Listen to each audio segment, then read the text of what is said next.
I'll never forget the day I gave it up for the last time. But that wasn't the moment I lost everything. That was the moment everything I was actually supposed to be started. My name is Nate.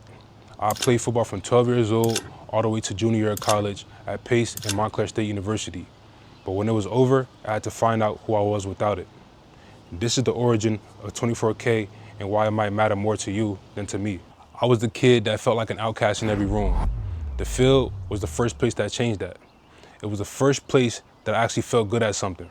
When I had to step off the field for the last time, I already built my whole self-worth around that. And I had no idea what I was gonna do when it was over. I started playing Pop Warner from 12, and from the jump, I was one of the biggest kids, athletically gifted.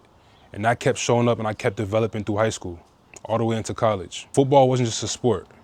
It was the outlet that gave me purpose when I had nothing else to point it to. By 12, it was my identity, and by high school, it was my whole world.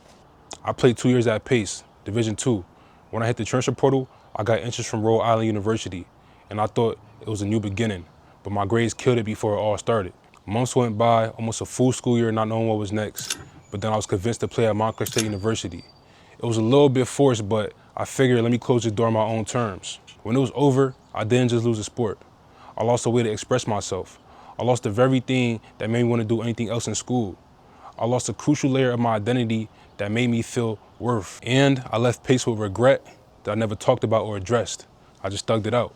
Without the jersey, I didn't know who I was. So I detached from anything of meaning because the only meaning I knew was football. Most men don't talk about that part. Not the loss of the game, but the loss of yourself when the game ends. And that's something I had to sit with. But something kept pulling me back. The weight room, it was like a magnet. I just couldn't explain it. It just kept pulling me back. I knew I had a body to take care of. I had years of progress built, and I wasn't gonna let that die. And in my last 2 semesters in college, I met a brother in Christ named Matt.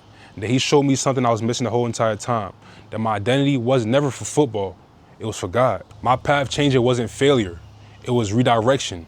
It was preparation for something bigger on the other side of what felt like a dead end. Here's where it all changed. I stopped trying to recover what I lost and started figuring out what I was being prepared for. Understanding redirection was the first shift. But the second one is actually what changed how I move, because I discovered something about the vessel that carries your purpose. If you're going to execute a real calling, your vessel has to be in a condition to carry it. You cannot move with clarity in a broken body, nor can you carry weight with a clouded mind. You cannot receive direction with a disconnected spirit. Mind, body, spirit, one system. Not 3 things you separate and tend to separately. It's one integrated system you steward together. Here's what I learned that nobody teaches you. When you put yourself through physical discomfort, you're not only building your body, but you're also building your mental discipline. Every rep that you finish is proof that you're capable, and that proof compounds, and that proof becomes confidence. I don't train to perform anymore. I train to prepare, and that's the difference. Because when you walk into a room, people don't just respect how you look. They respect that you're actually sharp up here. People end up respecting that your mind and your body are saying the same thing. And that's the doctrine that I live by. That's what it means to be 24K. 24K is the purest form of gold. I ain't just choose that name for aesthetics, I chose it because that became the standard. Not chasing perfection, but purity. It means living as close to your God-given potential as possible. Not just for you, but for everyone around you, because we steward each other. Feel me? So right now as I speak, hear me out. I'm talking to the man that's being redirected. The man that has lost something, but doesn't know what's on the other side of that thing. Everything you need is already within you. I thought football was my only gift, but I was wrong. I'm blessed with way more, and so are you. Your gifts, your calling, your God-given purpose is already there.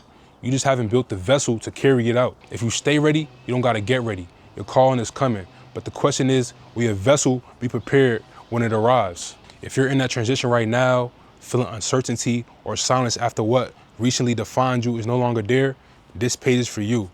Here, we're gonna get into mind, body, and spirit, the full system, and figure out how we can mold our vessels to carry out our purpose.